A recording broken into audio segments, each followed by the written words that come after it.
Excelentíssimo senhor presidente deste Supremo Tribunal Federal, ministro Luiz Fux, excelentíssimo senhor ministro relator desta DPF, ministro Luiz Roberto Barroso, excelentíssimos senhores ministros desta Suprema Corte, excelentíssimas senhoras ministras também desta Suprema Corte, excelentíssimo senhor Procurador-Geral da República, cumprimento também o autor desta arguição de descumprimento de preceito fundamental número 828, o Partido Socialismo e Liberdade, o PSOL, assim como cumprimento os colegas representantes das instituições governamentais e não governamentais, também habilitadas na condição de amite curiae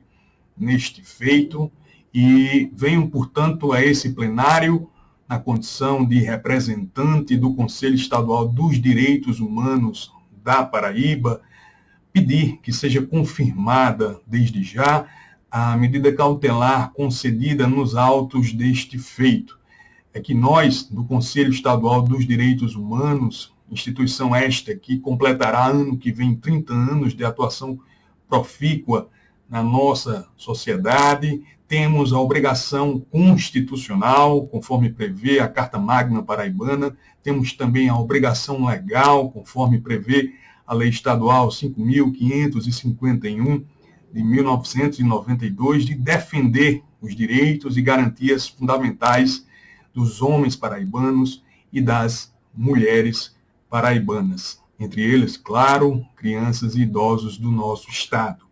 Importante salientar neste ponto que o Conselho Estadual dos Direitos Humanos vem, pela primeira vez em sua história, ao pleno desta egrégia Corte Suprema, o que torna este momento, obviamente, muito especial para todos nós da sociedade paraibana, que defendemos, que temos como causa de vida a defesa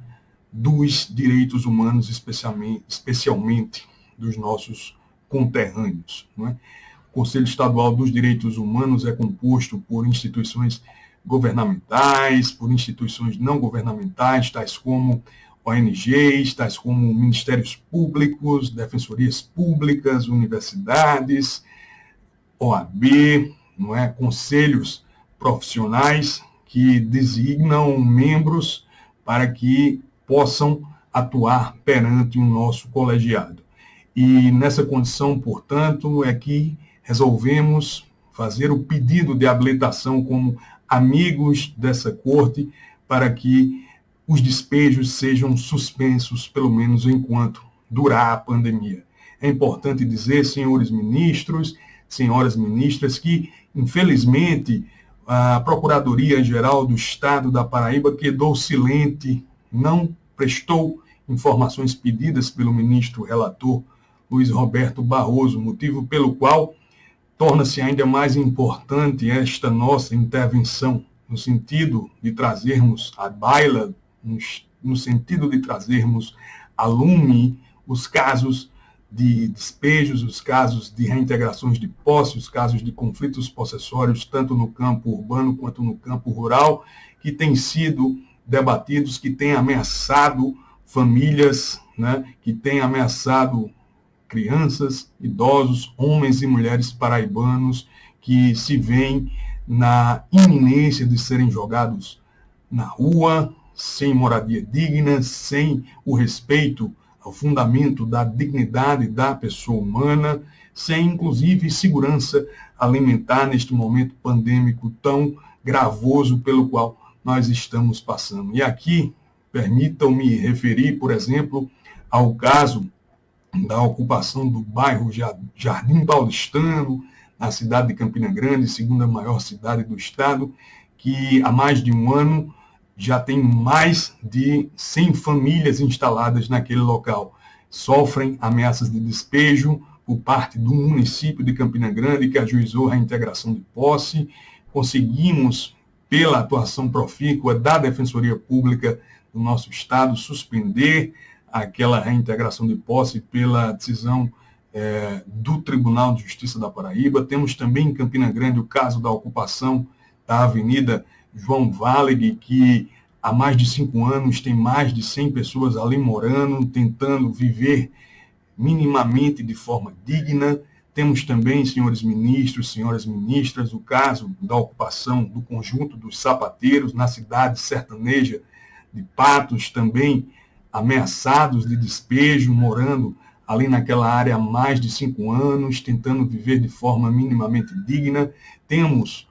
já ao lado de João Pessoa, capital do nosso estado, o município de Bahia, que tem a ocupação chamada Ocupação do Mutirão, também com mais de 50 pessoas ameaçadas de despejo, né, por ordem da comarca local. Temos também na região do Cariri, do estado, a ameaça, o assentamento Xique-Xique, que foi instalado já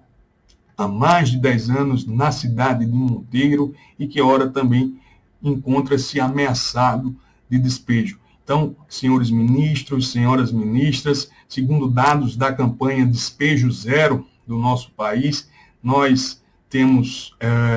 mais de 80 mil pessoas ameaçadas de remoção em plena pandemia de Covid-19 aqui no Brasil. Dessas mais de 80 mil pessoas ameaçadas de remoção, segundo dados que puderam ser coletados por nós do Conselho Estadual dos Direitos Humanos, pelo menos 2 mil encontram-se em solo paraibano, motivo pelo qual torna-se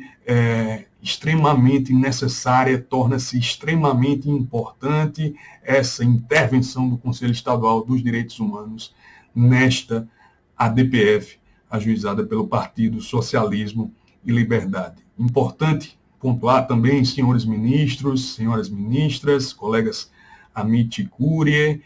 membro da Procuradoria-Geral da República, que nós, do Conselho Estadual dos Direitos Humanos, expedimos recomendação número 2, neste ano de 2021, à Corregedoria do Tribunal de Justiça da Paraíba, e esta recomendação foi prudentemente acatada pela Corregedoria do Tribunal de Justiça e, no seu bojo, ela indica a necessidade, por exemplo, de serem observadas a recomendação número 90 do Conselho Nacional de Justiça, a recomendação número 10 do Conselho Nacional dos Direitos Humanos, todas no sentido de recomendar aos magistrados e magistradas que possuem competência para atuarem em conflitos possessórios que hajam com parcimônia, que hajam com cautela, que determinem nos termos do artigo 554 do Código de Processo Civil a intimação prévia da Defensoria Pública nos casos que envolvam pessoas em situação de vulnerabilidade social, que determinem também que haja antes das ordens de reintegração de posse, tentativa de mediação feita por órgãos públicos com atribuições para colocar em pauta políticas públicas tendentes a concretizar políticas habitacionais e, como eu dizia, portanto, esta recomendação nossa do Conselho Estadual dos Direitos Humanos foi acatada pelo Tribunal de Justiça da Paraíba. Nós temos, sempre que somos alertados acerca da iminência de despejo, seja na capital, seja em Campina Grande, seja no Cariri do Estado, seja no Sertão do Estado, né, mandado ofícios aos magistrados que atuam nesses casos de conflitos possessórios, no sentido de fazê-los ver a necessidade, portanto, de suspenderem eventuais ordens de reintegração de posse, de ouvirem a Defensoria Pública antes de concretizarem esses mandados de remoção, de ouvirem também, portanto, os órgãos responsáveis pelas políticas habitacionais antes de concretizados esses despejos. Então, senhores ministros, senhoras ministras, colegas Amit Curie, todos e todas que eventualmente acompanham este momento, que acompanham esta sustentação oral, nós, do Conselho Estadual dos Direitos Humanos da Paraíba, vimos a este plenário no sentido de pedir seja confirmada a medida cautelar no sentido de que se suspendam todos e quaisquer despejos durante a pandemia de Covid-19 no nosso país. Lembrando, como eu já tive a oportunidade de expor, que só aqui na Paraíba são mais de 2 mil pessoas atualmente ameaçadas de remoção, atualmente ameaçadas de serem jogadas à míngua nas ruas do nosso Estado, sem o auxílio necessário dos poderes públicos, sem, inclusive, a segurança alimentar que leva à dignidade, leva a, consequentemente, a dignidade da pessoa humana. É essa a nossa intervenção. Muito obrigado a todos, muito obrigado a todas.